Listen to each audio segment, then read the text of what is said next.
Coca-Cola a accepté de me laisser entrer avec une caméra, mais à condition de ne parler à aucun visiteur et d'être escorté par le service d'ordre maison.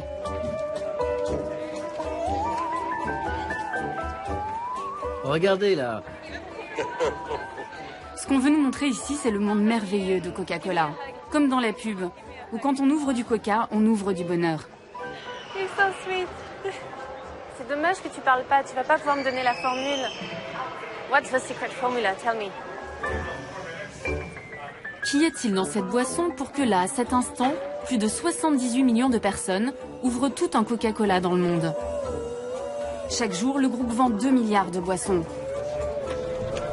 Je réalise à quel point cette histoire de secret est devenue un véritable outil marketing. Suivez-moi. Et côté mise en scène, avec les Américains, on est rarement déçus. A secret formula for the most deliciously different taste the world has ever known. A secret formula for all that is, was, and ever will be the heart of Coca-Cola.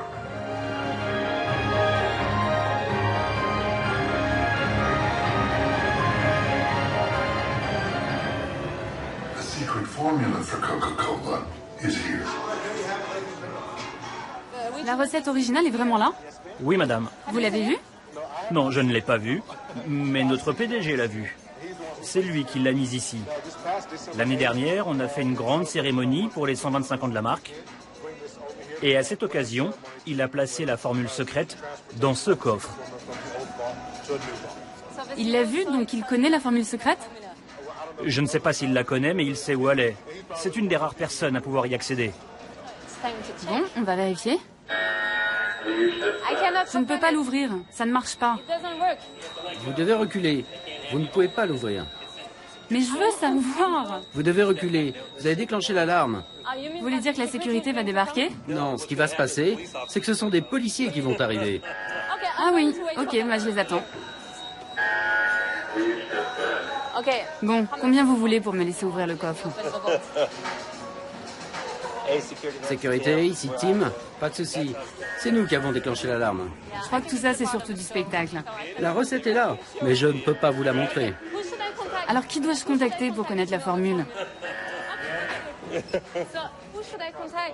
Bon, je suis sympa avec mes questions, mais la sortie, c'est par ici. Je n'en saurai pas plus. Ah, j'ai quand même droit à un petit cadeau de départ. Timothy, c'est gratuit, je peux en boire autant que je veux? Tout ce que vous voulez, autant que vous voulez. Mais je vais être malade. Non, pas de souci. C'est comme si vous étiez enfermé dans un magasin de jouets.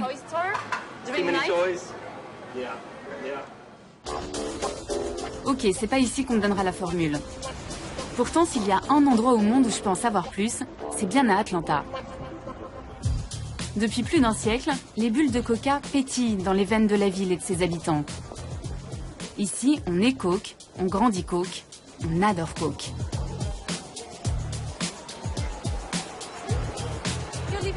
Vous vivez à Atlanta, vous pouvez peut-être m'aider à savoir ce qu'il y a dedans. J'en ai aucune idée. Et ça vous ennuie pas? Ça m'ennuie pas du tout. Vous connaissez tous les ingrédients du Coca-Cola? Ah non, pas du tout. On n'a pas le droit, vous savez, c'est secret. Vous n'avez pas le droit, mais vous êtes une consommatrice? Oui, mais c'est pas grave, ils ont le droit d'avoir leur secret. Vraiment? Ça ne vous embête pas? Non. Est-ce que vous savez ce qu'il y a dedans? Ce qu'il y a dans le coca? Non, ils gardent ça très secret. Et vous n'êtes pas curieuse de savoir ce que vous buvez? Non, j'aime ça, c'est tout. Vous leur faites confiance? Bien sûr. Je suis la seule à vouloir savoir ce qu'il y a dans le Coca-Cola. C'est dingue. La seule? Pas tout à fait. D'autres avant moi ont tenté de percer le mystère Coca. Des concurrents de la marque, des fans, des chimistes ont même analysé la célèbre boisson. Sans succès. Difficile de trouver quelque chose quand on ne sait pas ce qu'on cherche. Personne n'est parvenu à identifier la totalité des ingrédients, jusqu'à l'année dernière, où une radio américaine a annoncé une découverte incroyable. Nous pensons que nous avons trouvé la recette originale du Coca-Cola. Et je ne plaisante pas. Je ne plaisante pas, la recette la plus secrète du monde. Je l'ai là. On l'a trouvée dans un vieux journal. C'est un journaliste, un certain Charles Selter, qui aurait publié la recette originale du Coca-Cola. the original recipe for Coca-Cola. Yes, hi operator. Je voudrais avoir le numéro d'un certain Charles Salter dans la région d'Atlanta. In Atlanta? Thank you.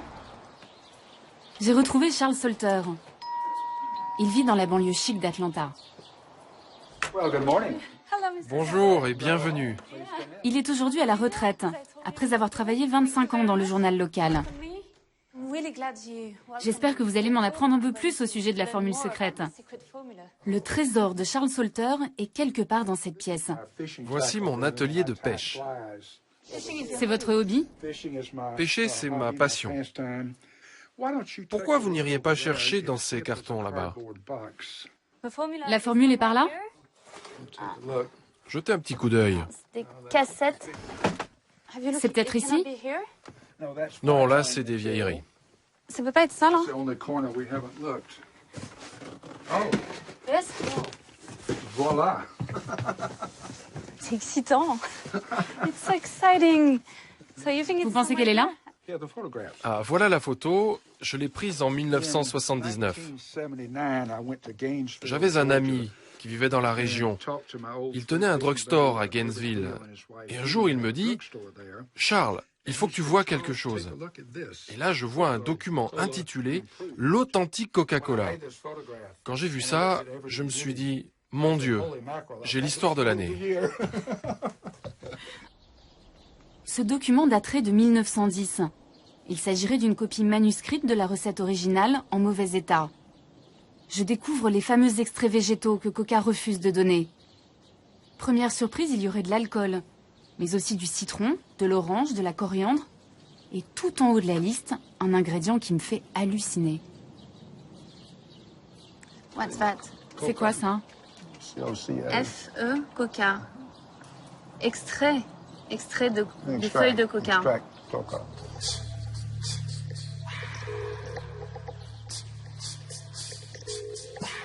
Vous avez dû être surpris quand vous avez vu qu'il y avait de la feuille de coca. Ça a été une grande surprise pour pas mal de gens quand ils ont découvert cette liste d'ingrédients. Et je peux vous dire qu'à Atlanta, on en a beaucoup parlé. Ce que je comprends pas, c'est qu'à l'époque, en 1979, quand vous publiez cette photo, le monde entier aurait dû apprendre qu'il y avait de la coca dans le Coca-Cola. Comment ça se fait que ça n'a pas fait le tour de la planète, cette info? Je pensais que c'était vraiment un gros scoop. Mais Coca n'a jamais confirmé que c'était la formule originale. Personnellement, je suis convaincu que c'est la bonne formule. Mais ça fait partie de ces mystères, si difficiles à élucider. À l'origine, dans la recette de mon soda, il y aurait eu de la feuille de coca et son dérivé de la cocaïne. Logique après tout, c'est pour cela que ça s'appelle Coca-Cola. Mais pourquoi mettre de la drogue dans une boisson? La réponse est à 40 km de là, dans la ville de Columbus. C'est ici qu'a vécu le pharmacien John Pemberton, l'homme qui a inventé le Coca-Cola. Une jolie maison, une vie a priori bien rangée. Mais mon guide va me raconter comment est née la célèbre boisson. Une histoire qu'on préfère oublier chez Coca-Cola. Nice to meet you. Donc c'est là qu'il vivait? Oui, il vivait ici avec sa femme et son fils, Charles. Et là, c'est sa chambre, c'est ça? This was his bedroom. Wow. C'est une jolie maison traditionnelle. Ça, c'est John et son fils, Charles, un peu plus âgé. Et où est-ce qu'il travaillait? Son laboratoire est installé dans la cuisine. En 1886, aux États-Unis, c'est l'apparition des sodas. John Pemberton va s'inspirer d'une boisson française très populaire à l'époque, le vin Mariani, qui justement contenait de la cocaïne. Qu'est-ce qu'il faisait ce pharmacien? Il a inventé différentes boissons. En voici quelques publicités ici. Il passait son temps à fabriquer des mixtures. À l'époque, les gens pensaient que les sodas soignaient toutes sortes de maladies. C'est pour ça qu'on trouvait les sodas dans les pharmacies. C'était un peu comme des médicaments. Et à la base, le Coca-Cola, c'était un médicament. Oui, Coca-Cola était un médicament et il contenait de la cocaïne au début. C'était censé vous soigner pour toutes sortes de douleurs, que ce soit à la tête, au ventre, toutes sortes de maladies en fait. Mais pourquoi Pemberton a mis de la cocaïne dans le Coca-Cola? Suite à ses blessures durant la guerre de sécession, il est devenu accro à la morphine. Et il est devenu ensuite dépendant à d'autres produits un peu moins dangereux que la morphine. Vous faites visiter cette maison à des classes, des enfants, et vous leur dites pas, en fait, qui était vraiment le docteur John Pemberton. Vous leur parlez pas de son problème avec la drogue, vous parlez pas de cocaïne? Non, on donne juste aux enfants des informations basiques sur Coca. On ne leur parle pas de la cocaïne. On préfère leur donner une image plus idéalisée de la cocaïne. Enfin, pardon, du Coca. Un pharmacien accro à la cocaïne qui met de la drogue dans sa boisson, ça fait un peu tâche dans le monde merveilleux de Coca. À Atlanta, comme souvent aux États-Unis, on protège les symboles de l'Amérique. Et tant pis pour ces écoliers qui n'apprendront qu'une partie de l'histoire. Mais moi, ce qui m'intéresse, c'est de savoir s'il y a toujours de la feuille de coca dans mon soda.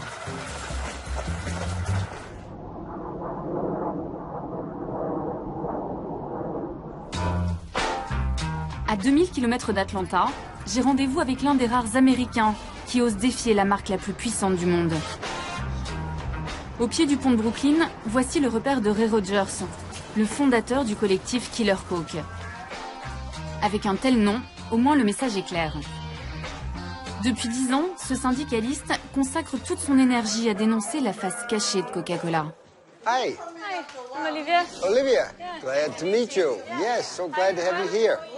C'est le porte-parole de tous ceux qui se disent victimes de la multinationale.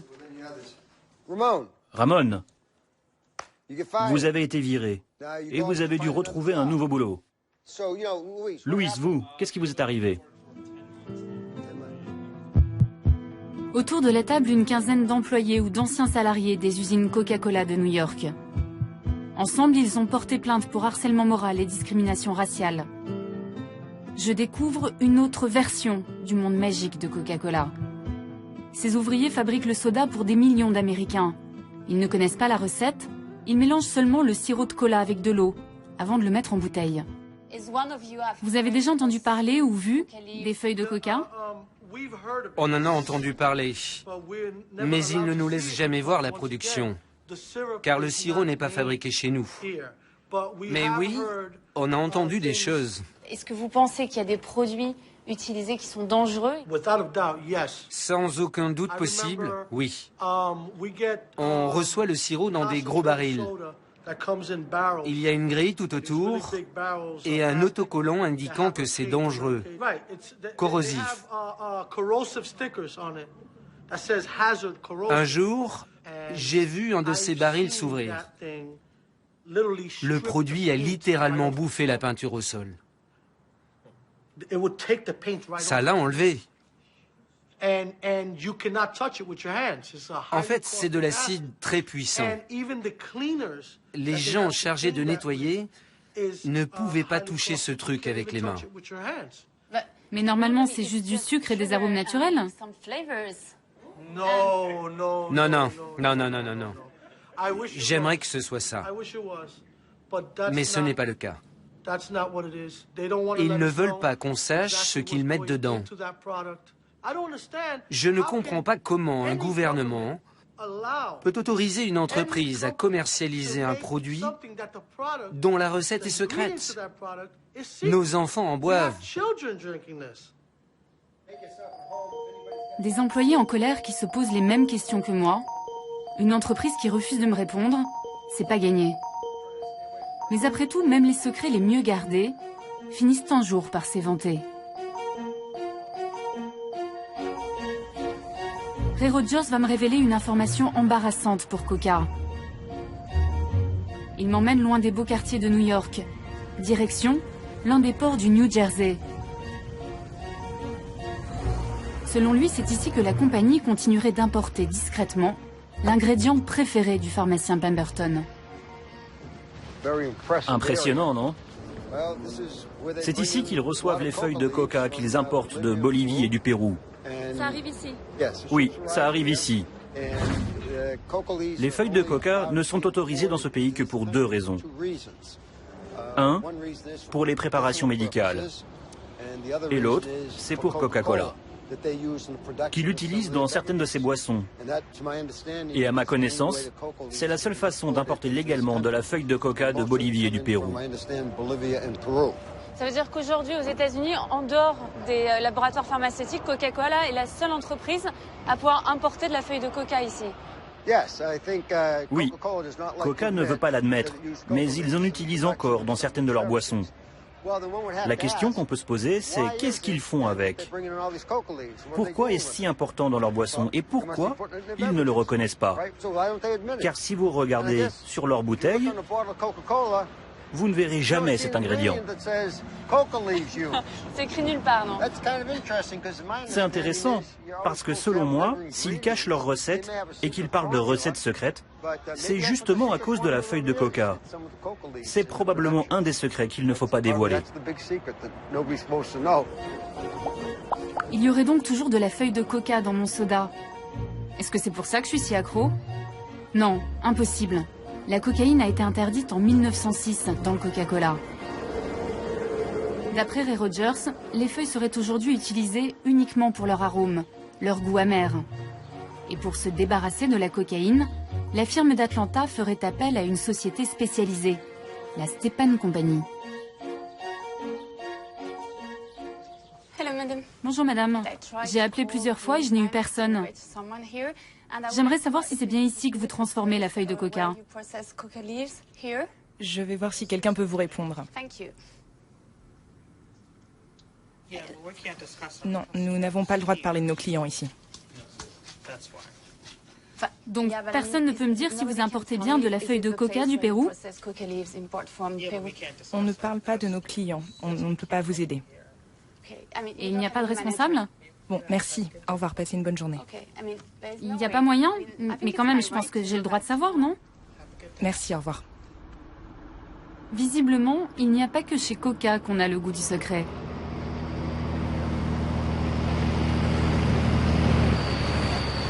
Bonjour monsieur, vous venez d'amener des feuilles de coca dans l'usine?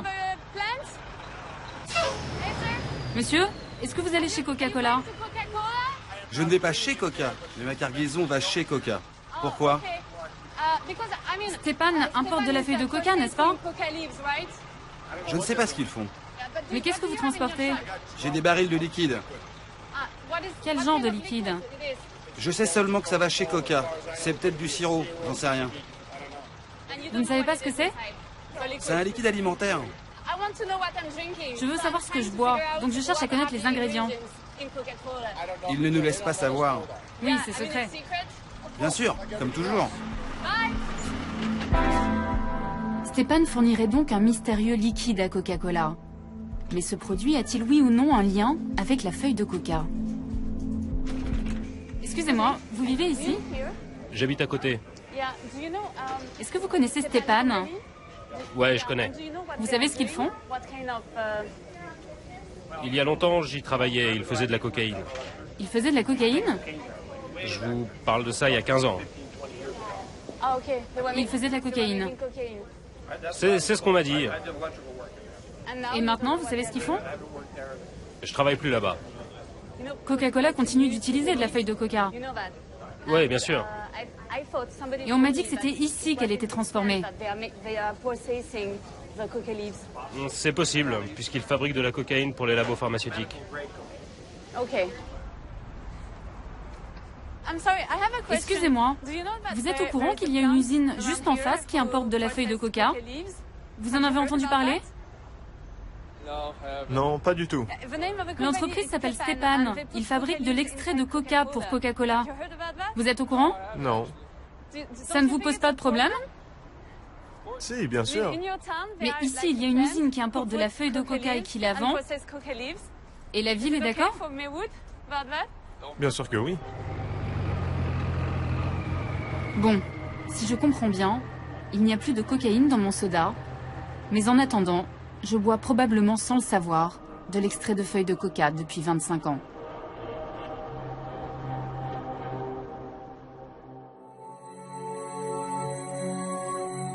Je veux simplement connaître la composition d'un soda et j'ai l'impression d'enquêter sur le secret de la bombe atomique. Après 2 mois de demandes d'interview, 12 appels et 21 mails, Coca-Cola États-Unis va me donner la même réponse que la filiale française du groupe. Yes, Amanda. Oui, Amanda, désolée. Je ne vous entendais pas avec mon téléphone portable. Je voulais simplement vous dire que vous n'aurez aucune interview de la part de la compagnie aux États-Unis. Vous êtes en train de me dire que je ne pourrai parler à personne chez vous aux États-Unis, c'est bien ça? That's what you told me. Oui, c'est exact. Okay. D'accord, je vois. Thank you for having tried. Merci d'avoir essayé. Thank you, Amanda. Yes, thank you. Bye. Bye. Ok, j'ai compris.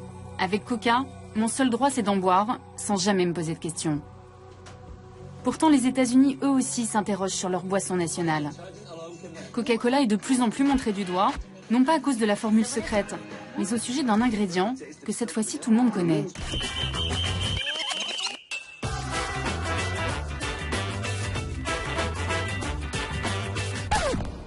Vous ne mangeriez jamais 16 sachets de sucre. Pourquoi les boire alors? Il y a 16 sachets de sucre dans un demi-litre de soda.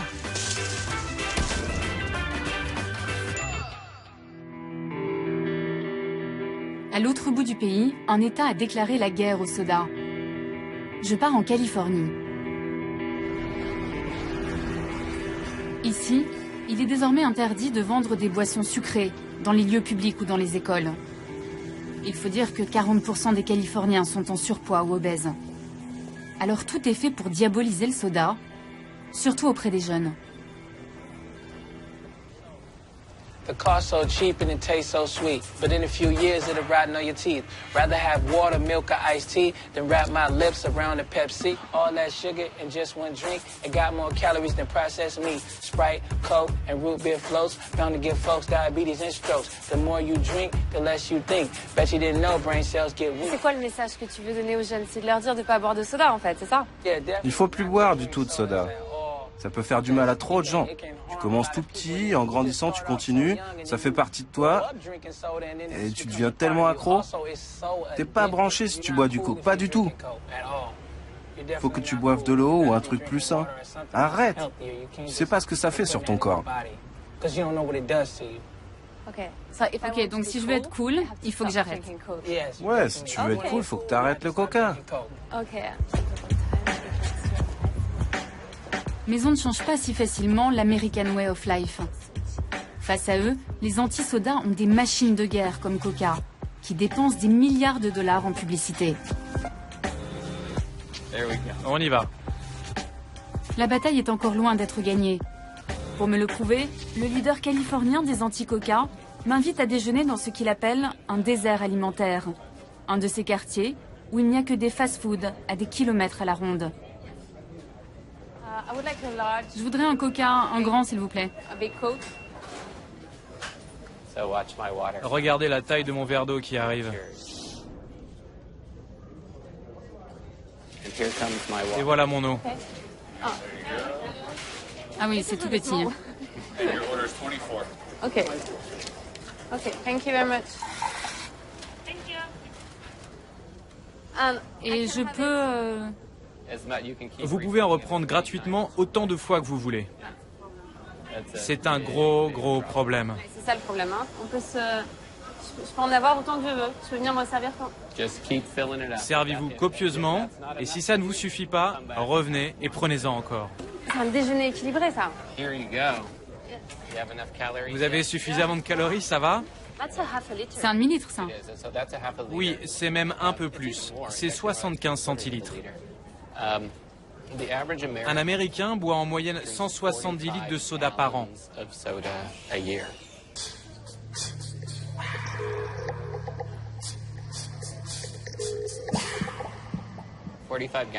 170 litres, ça représente 20 kilos de sucre. Mon fils pesait 20 kilos à l'âge de 5 ans. Donc l'Américain moyen boit l'équivalent d'un enfant de 5 ans par an. C'est un tsunami de boissons sucrées. C'est quoi l'intérêt pour les grandes compagnies de soda d'augmenter la taille? Parce que c'est toujours le même prix, c'est très peu cher. Donc c'est quoi leur but? Pourquoi ils veulent augmenter les quantités? Je pense que tout ce qu'ils font, ils le font pour augmenter leurs ventes. Si vous en buvez beaucoup aujourd'hui, il y a de grandes chances que vous en buviez plus demain. Donc ça peut être une bonne affaire d'acheter un litre de soda dans un restaurant, mais quand vous allez aller au supermarché, vous allez le payer bien plus cher. Leur seule motivation, c'est de gagner toujours plus d'argent. C'est leur boulot, c'est normal. Mais c'est la première génération d'enfants aux États-Unis qui risquent de vivre moins vieux que leurs parents. On doit trouver une solution pour contrer ces boissons sucrées. On le doit. La vie de nos enfants en dépend. Bon, bah c'est bon, vous avez gagné. Vous m'avez coupé l'appétit. Merci. Bon appétit. Il y a 50 ans, nous buvions 4 verres de coca par an. Aujourd'hui, les boissons sucrées sont en train de remplacer petit à petit l'eau et le lait. Les sodas sont même devenus la première source de sucre et de calories dans l'alimentation des Américains.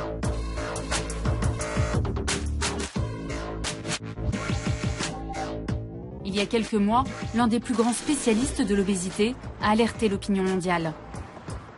Selon le Dr Lustig, le sucre qu'on aime tant dans les sodas est tout simplement un poison.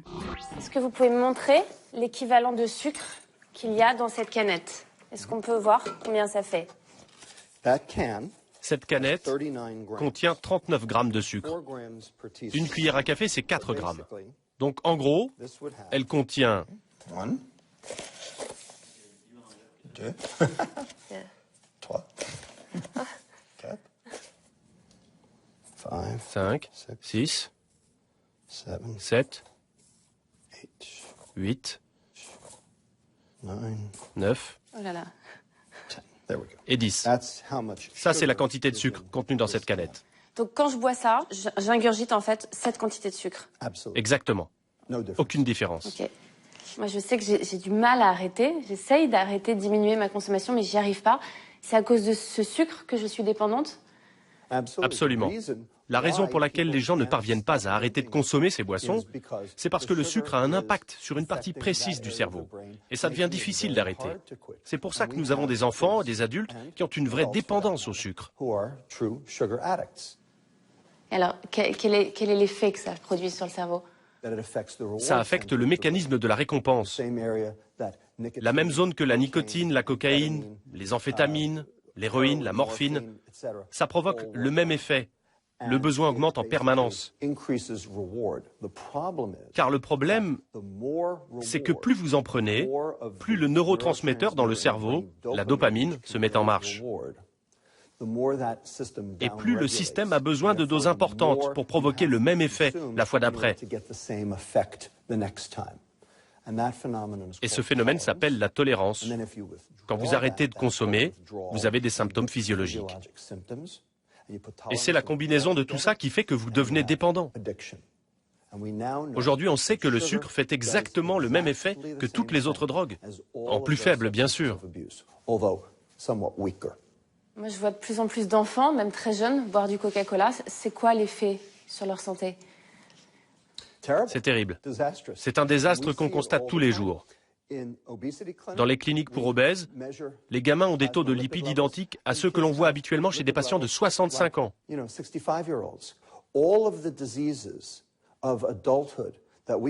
Toutes ces maladies d'adultes dues à la vieillesse, on les voit maintenant chez des enfants âgés de 8 à 10 ans. C'est un désastre. Le diabète de type 2, par exemple, est spécifiquement lié à la consommation de sucre, et on travaille là-dessus. Vous avez l'air très en colère contre cette industrie. Je soigne des enfants obèses. Je soigne des enfants qui vont mourir jeunes. Ils vont perdre 20 à 30 ans d'espérance de vie. Et ils vont coûter à ce pays 192 milliards de dollars de perte de productivité. Il n'y aura plus d'assurance maladie en 2024. La sécurité sociale ne pourra plus suivre. J'ai de bonnes raisons d'être en colère. Je suis médecin et mon rôle est de soigner des gens. Et je ne peux pas le faire si l'industrie alimentaire les détruit. Oui, je suis un peu en colère. Mais si je fume, si je bois de l'alcool, je sais que je prends un risque. Quand je bois du coca, j'ai juste l'impression que ça va me faire un peu grossir, mais je me doute pas une seconde que c'est si dangereux pour la santé. Combien d'années allez-vous perdre si vous fumez 2 paquets de cigarettes par jour? Environ 20 ans. C'est à peu près la même chose si vous buvez 2 canettes de soda par jour. Vraiment? Really? C'est presque pareil. Donc, un coca, tout le monde s'en fout. 10 000 coca, vous allez mourir. Really? Vraiment. Mourir de quoi? Attaque cardiaque, AVC, cancer, démence, diabète. En même temps, moi, ça fait 25 ans que je bois 2 canettes par jour et je suis en bonne santé, je suis pas obèse. Qu'est-ce que vous en savez? Vous n'êtes pas obèse, c'est sûr. Mais vous êtes certaine d'être en bonne santé? Et peut-être que vous faites assez de sport pour éliminer les graisses, pour brûler les calories. Et si c'est le cas, tant mieux. Le problème, c'est que vous n'êtes pas représentatif du consommateur moyen. C'est sûr qu'après ça, on voit les choses un peu différemment. Voici vos sodas. Et votre obésité. Vos maladies cardiaques. Et votre accident cérébral. Attendez, vous ne voulez pas votre diabète aussi?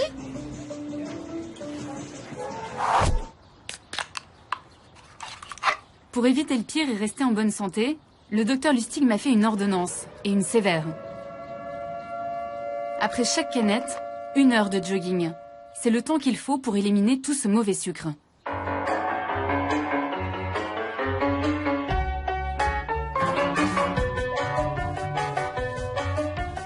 Je vous dis pas quand j'en prends 3 dans la journée.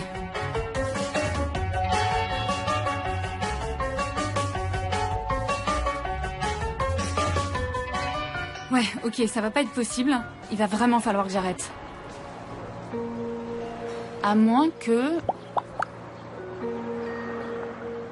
Parce que la solution, c'est ça. Parce que la solution, c'est les soda light, les cola light. Parce que du coup, il y a plus de sucre, donc il y a plus de problème. Tout le monde veut savoir pour les édulcorants. Moi le premier. J'aimerais bien savoir si c'est la solution. Mais il y a un problème. On ne sait absolument rien à leur sujet. On ne sait pas comment l'aspartame agit sur votre système énergétique ou sur votre métabolisme. On ne sait rien de tout ça. On n'a aucune donnée, et tant qu'on ne les a pas, je ne peux rien vous dire, car je suis un scientifique. Comment pourrais-je vous dire que les soda light sont une solution?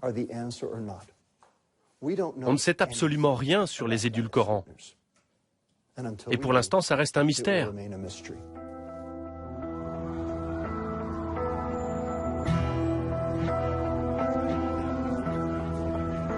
Donc en gros, j'ai le choix entre boire du sucre en étant certaine qu'à haute dose c'est dangereux, ou boire du light en étant sûre de rien.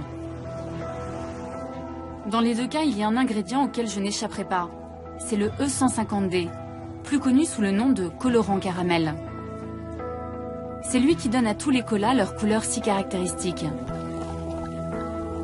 Un colorant controversé en Californie.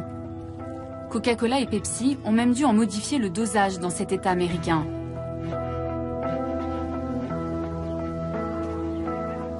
Le scientifique à l'origine de ce nouveau scandale m'a donné rendez-vous dans ce diner.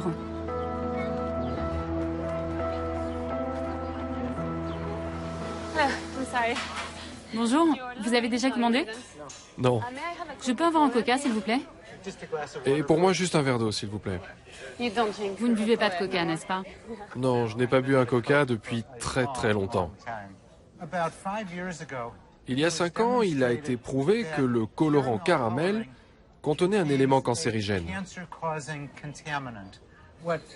Ce que les fabricants de ce colorant font, c'est qu'ils prennent du sucre, y ajoute de l'ammoniac, puis des acides, et mélange le tout à haute pression. Ça crée la couleur caramel, mais ça crée aussi de nouvelles molécules. L'une de ces molécules est connue sous le nom de 4-MI. Dernièrement, des études ont démontré que ce composant provoque des cancers chez les animaux et très probablement chez l'homme. L'État de Californie a dit à l'industrie du soda qu'elle serait obligée de mettre un avertissement sur leur boisson tant que celle-ci contiendrait ce composé. Ça causerait quoi comme cancer, ce colorant caramel? A priori, cela provoquerait la leucémie.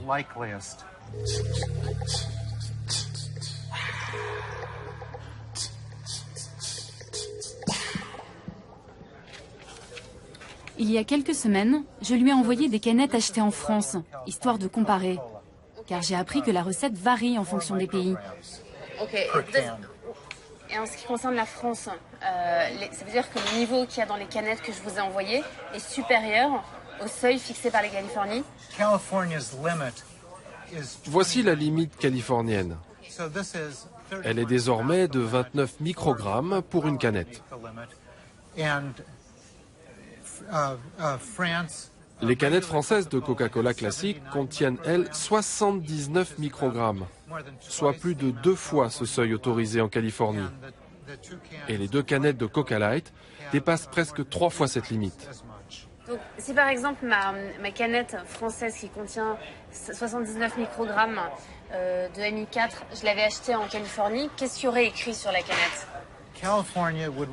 La Californie exigerait un avertissement sur la canette du genre « Ce produit est, selon l'État de Californie, susceptible de provoquer des cancers chez les animaux ». Ce ne serait pas une bonne pub. Si 50 000 personnes consomment un Coca-Cola une fois par jour, cela provoquerait un cancer à l'une d'entre elles, soit un cas sur 50 000. Ce n'est pas énorme, mais si vous multipliez par la population totale de la France, le chiffre augmente considérablement. À ce jour, seule la Californie s'est attaquée à ce colorant chimique. En Europe, du côté des autorités sanitaires, on n'est pas inquiet. Entre le colorant potentiellement cancérigène, les risques de diabète et tout le reste, je commence un peu à angoisser. J'ai l'impression qu'il y a un problème derrière chaque ingrédient. Est-ce que c'est normal que la boisson la plus consommée au monde soulève autant de problèmes? Coca-Cola ne veut pas me répondre? Ok, je vais aller voir Muhtar Kent, le PDG, celui qui a caché la formule secrète. Et je vais aller directement chez lui. Cher Monsieur Kent, je réalise un documentaire sur le Coca-Cola. J'essaye désespérément de vous contacter depuis 2 mois. Voici mon numéro. Appelez-moi s'il vous plaît.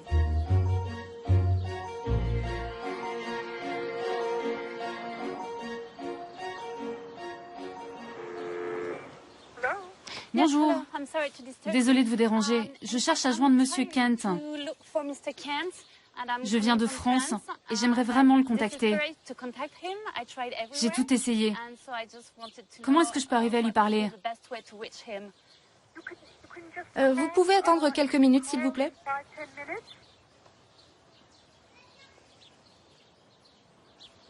Oh, yes. Hello? Yes? Oui, c'est pourquoi? Je m'appelle Olivia Mukijevski, je suis une journaliste française. Et je cherche à parler à Monsieur Kent. Non, il n'est pas là. Il n'est pas là pour le moment? Non. Est-ce que je peux lui laisser un message? Oui. Je lui laisse un petit mot, juste là. Il y a mon nom, mes coordonnées et ma demande. Hello? Hello? C'est raté pour cette fois, mais quelque chose me dit qu'on va bientôt finir par se croiser. Avant cela, j'ai une dernière piste à explorer.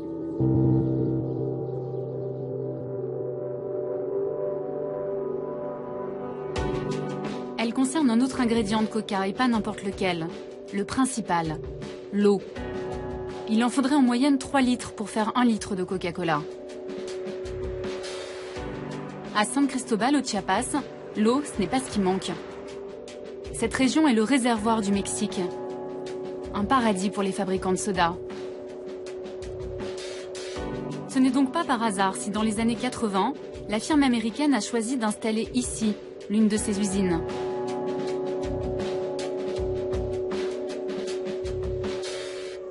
Antonino Garcia enquête sur Coca depuis plus de 10 ans.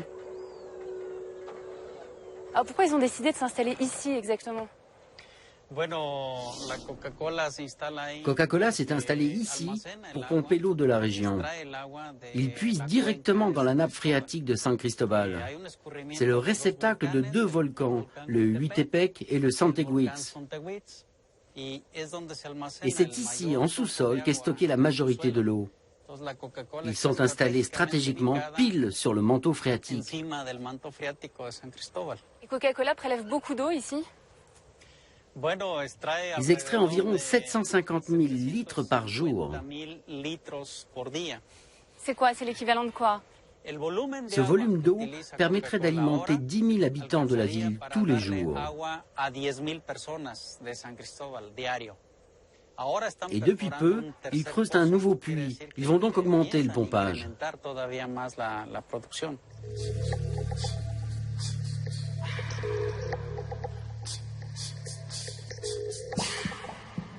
Mais j'imagine qu'avec le nombre de litres d'eau qu'ils prélèvent chaque jour, ils doivent payer très cher et dédommager la région pour tout ça, non? Non, pas vraiment. Ici, la gestion de l'eau n'est pas vraiment très équitable. Aujourd'hui, on ne connaît pas les chiffres, mais en 2003, ils ont payé environ 25 000 € pour l'année. C'est ridicule. 25 000 € pour des centaines de millions de litres d'eau. Le principal ingrédient de Coca ne coûterait quasiment rien à la compagnie. D'après Antonino, si le géant américain est si bien traité au Mexique, c'est grâce à Vicente Fox, le président du pays jusqu'en 2006. Et devinez ce qu'il faisait Vicente Fox avant de devenir président. Eh bien, il était PDG de Coca-Cola Mexique.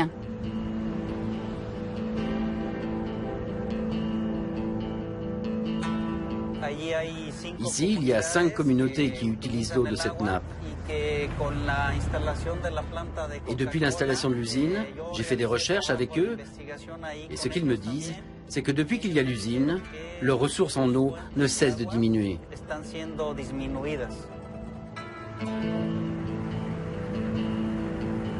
Les premières familles touchées se trouvent à Ocotal, sur les flancs du volcan, juste au-dessus de l'usine de Coca. Bonjour Thomas. Buenas tardes. Olivia. Thomas est le chef de la communauté. 10 personnes vivent dans cette maison. Et depuis quelques années, leur quotidien est devenu une vraie galère. Il n'y a pas d'eau. Et c'est comme ça tout le temps? Quand les nappes sont basses, on reste sans eau. Au-dessous d'un certain niveau, ici, on ne peut plus avoir d'eau. Et alors comment vous faites quand vous n'avez pas d'eau? On se débrouille avec des seaux, on va au puits. On prend des seaux. Ils sont pas là. On les prend pour laver le linge, la vaisselle, ou pour faire à manger.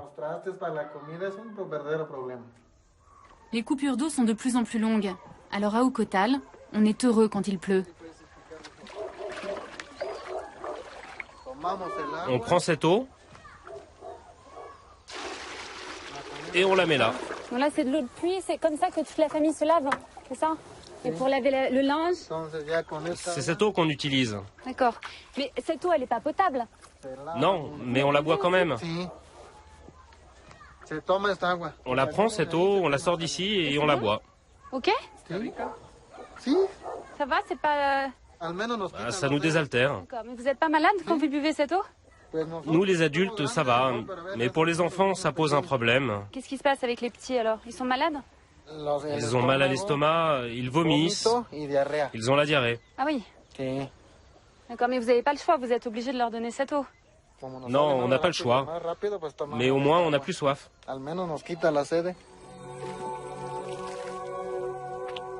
Privé d'eau dans une région qui en regorge.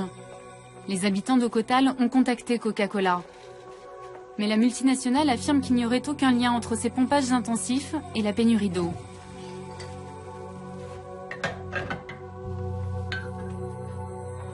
Comble de l'ironie, quand il n'y a plus d'eau au village, les enfants boivent du soda. C'est une histoire sans fin, celle d'un piège qui se referme sur les Indiens du Chiapas.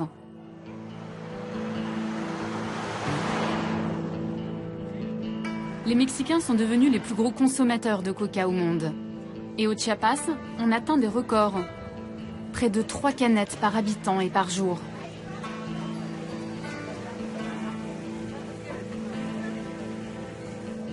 Ce n'est pas ici que je vais commencer mon sevrage. Quand on veut boire quelque chose dans le coin, il n'y a pas vraiment le choix. J'ai rendez-vous avec un médecin qui dénonce cette omniprésence de coca au Mexique. Marcos. Ah, je suis contente. Ça va bien. J'avais peur de m'être trompée d'endroit parce que des boutiques qui vendent du Coca-Cola, il y en a partout sur la route. Ça a été quoi le déclic? Pourquoi vous vous êtes intéressé à cette boisson? Je suis venu au Chiapas pour travailler auprès des réfugiés sur les problèmes de malnutrition. Je me suis aperçu que c'est dans les 2 premières années de la vie qu'on définit les habitudes alimentaires. Et ici, les mères donnent des sodas à cet âge-là à leurs enfants. Et donner tant de sucre si jeune provoque fatalement une addiction au sucre. On dit quoi? On dit qu'il y a eu une coca-colonisation du Mexique? Oui, c'est un terme qui a été employé par le rapporteur spécial des Nations Unies l'an dernier. Il a été impressionné par la coca-colonisation du Mexique. Si vous voulez m'aider, je vais le faire. cliquez à chaque fois que vous voyez un point de vente. D'accord, donc je clique dès que je vois une boutique qui vend du coca. Alors là, il y en a une. Ok, pour l'instant, il y en a un. 1, 2. C'est incroyable. 4. C'est incroyable parce qu'elles sont à côté. 5. Tenez, regardez, il y en a un autre ici. D'accord, alors là, on est donc en plein milieu des montagnes, à 2500 mètres d'altitude. Et on a fait quelques centaines de mètres et on a déjà vu 7 boutiques qui vendent du Coca-Cola. 8. C'est terrible. Il n'y a rien d'aussi facile à trouver que le coca. Vous voyez, c'est le nom de la ville dans une bouteille de coca. Mais comment c'est possible ça? C'est possible et c'est terrible. Regardez, il y a encore 2 boutiques côte à côte. Enfin des légumes. Là, il y a des légumes, ils vendent pas de coca. On en a combien là? Là, j'en suis à 166. En 42 km, c'est incroyable. Un pays repeint en rouge et blanc. Le modèle économique parfait pour Coca-Cola. Jusque dans les villages les plus reculés du Chiapas, la multinationale a mis en œuvre une stratégie imparable. Et le Coca-Cola, c'est ce que vous vendez le plus? Oui. Au mois, j'en vends environ 8 caisses. Et 10 caisses quand il y a du monde. Au moins. Hein. Et les frigos? Ils sont loués. C'est une prestation. Je ne peux pas dire qu'ils me les ont offerts, parce que c'est une location tant que je vends leurs produits. Est-ce que dans le frigidaire, vous avez le droit de mettre des produits qui ne sont pas des produits Coca-Cola? Non. Seulement des produits de Coca. Tous les produits qui sont à l'intérieur viennent de la société Coca-Cola. Uniquement les produits de Coca-Cola. Si les gens veulent boire quelque chose de frais, ils doivent acheter des produits Coca-Cola. Exactement. C'est comme ça. Muchas gracias, señor. Hasta luego. Merci. Hein. Au revoir. Donc là, il y a même des... Marcos, des bouteilles de 3 litres. Un 3 litres, c'est quoi? 21 pesos, ça fait 1,20 €. 1 litre de coca pour 7 pesos, alors que l'eau est à 8. Le litre d'eau est à 8 pesos, donc 3 litres, ça fait 24 pesos. Et on compare avec le coca qui fait 21 pesos. Le Coca-Cola est moins cher que l'eau. Et c'est ça le problème. Oui, c'est moins cher que l'eau. Et ce que dépensent les gens dans le coca, c'est de l'argent en moins pour acheter les produits de base. Aujourd'hui, les Indiens du Chiapas ne peuvent plus vivre sans coca. À tel point que la marque a même réussi à s'imposer dans la religion. Elle remplace le poch, la boisson traditionnelle dans les cérémonies sacrées.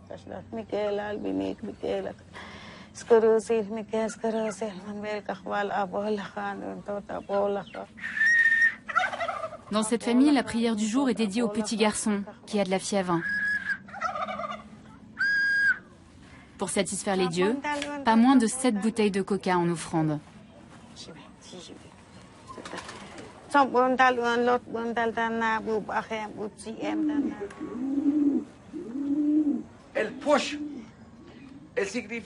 Le poche, c'est l'alcool local. Avant, ça servait à chasser les mauvais esprits.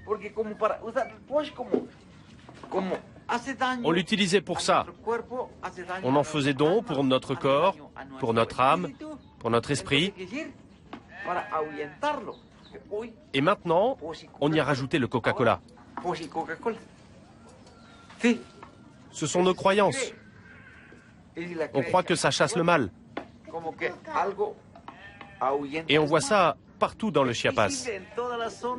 Au Guatemala, dans toute la région. C'est notre culture maintenant. Le Coca-Cola, ça permet de chasser les esprits parce que du coup on rote et donc l'esprit est chassé du corps, c'est ça?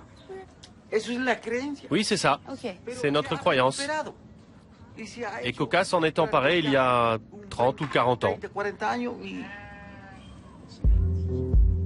Au Mexique, 70% de la population est déjà en surpoids ou obèse. Selon l'Observatoire mexicain de la santé, en 2020, ce sera 100% de la population. Je retourne pour la dernière fois à Atlanta. C'est le jour de la grand-messe annuelle pour Coca-Cola, l'assemblée générale du groupe. C'est aussi ma dernière chance d'obtenir enfin des explications. L'événement est réservé aux actionnaires, alors j'ai donné encore un peu plus d'argent à Coca. Pour 120 $, j'ai acheté 2 actions.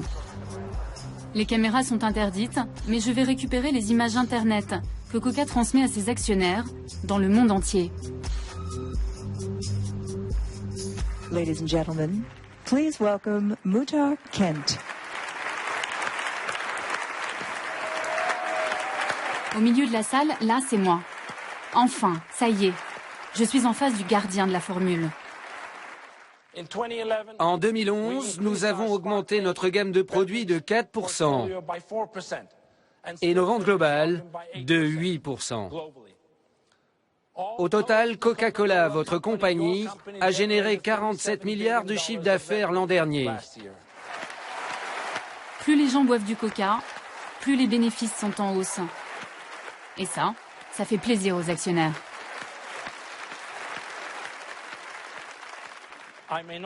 Je ne serai pas en mesure de répondre à toutes vos questions, mais je vais donner la parole au plus de gens possible.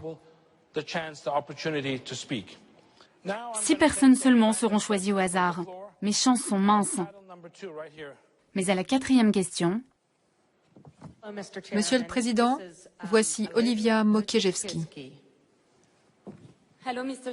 Bonjour, Monsieur le Président. Je viens de France pour être avec vous aujourd'hui. Monsieur Kent, vous êtes probablement l'une des rares personnes dans le monde à savoir ce qu'il y a dans le coca. Les consommateurs comme moi n'ont pas cette chance et ne savent pas ce qu'ils boivent. Le peu d'informations disponibles sur cette recette pose une seule question. Que buvons-nous? Vous dites, monsieur, vouloir faire de ce monde un monde meilleur. Alors pourquoi utilisez-vous autant de sirop de sucre, alors que tous les chercheurs indépendants affirment que c'est dangereux pour la santé? Pourquoi utilisez-vous un colorant caramel chimique, alors qu'il en existe des naturels? Pourquoi prélevez-vous autant d'eau au Mexique et en Inde? Et enfin, pourquoi ne dites-vous pas que vous utilisez toujours de la feuille de coca dans votre recette? Merci, monsieur, pour votre attention. Merci d'être venu de France pour assister à notre Assemblée générale. Je tiens à vous dire clairement que nos 3000 produits sont sains. Nous sommes fiers de la qualité de tous ces produits. Nous sommes fiers de nos standards de fabrication, qui sont souvent bien supérieurs aux normes légales des pays, de tous les pays dans lesquels nous les produisons. Bon allez, je vous épargne les 2 minutes 15 de langue de bois. Muhtar Kent m'a répondu, mais ne m'a rien dit. Pendant ce temps-là, son groupe a écoulé près de 3 millions de boissons dans le monde.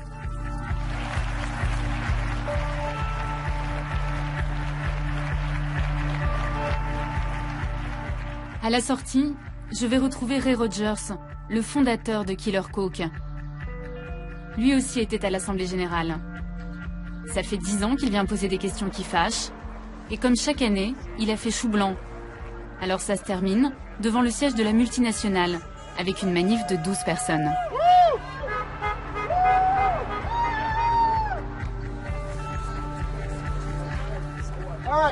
Ok tout le monde, est-ce qu'on peut essayer de faire juste une ligne, côte à côte? Allez, s'il vous plaît, est-ce que vous pouvez juste bouger un peu pour qu'on puisse faire cette ligne? Il faut faire une ligne.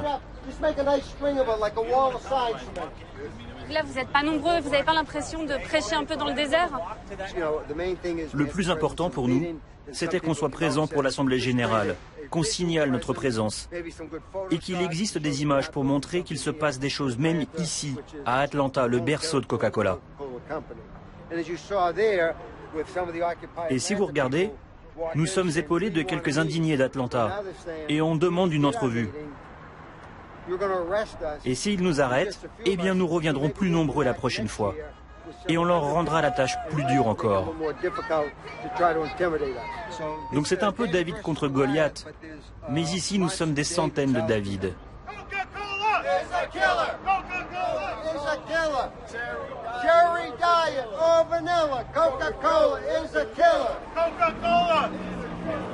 Peut-être que tout ça ne sert à rien.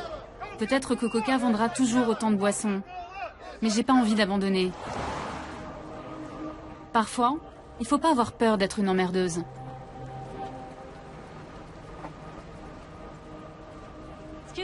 Excusez-moi, monsieur, je suis journaliste.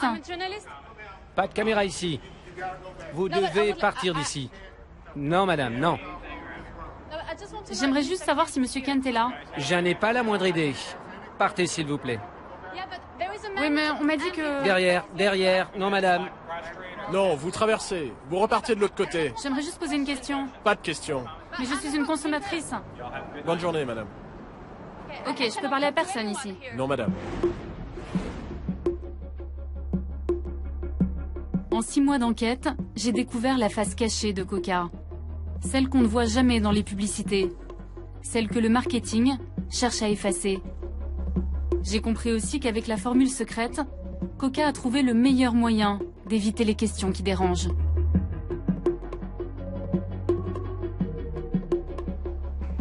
Bon, je sais toujours pas exactement ce que je bois, mais j'ai quand même pas mal d'indices. Et si ça se trouve, je suis pas très loin de la formule secrète. Alors, le meilleur moyen de le savoir, c'est d'essayer. Donc je vais tenter de faire du coca avec ce que j'ai. Et on n'est pas à l'abri d'une bonne surprise. On va commencer par l'eau.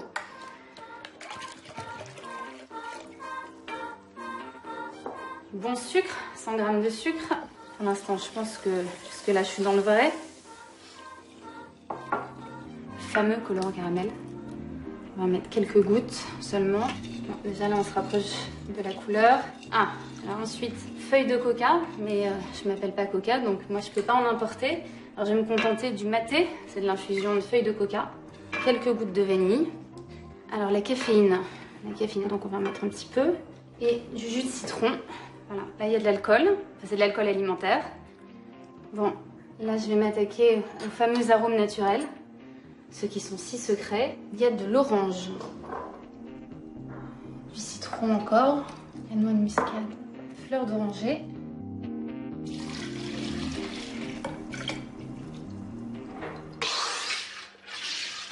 Bon, on a les bulles, on a le liquide, ben, on en va goûter.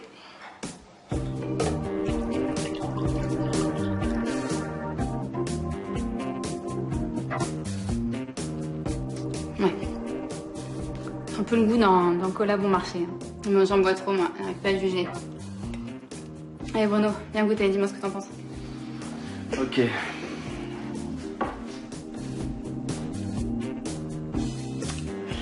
Bah, c'est pas très bon. Viens voir goûter, là. C'est vraiment pas bon. Allez, Richard. Allez, viens voir. Hop, bougez pas. Alors, c'est pas bon ce qu'elle a fait, maman?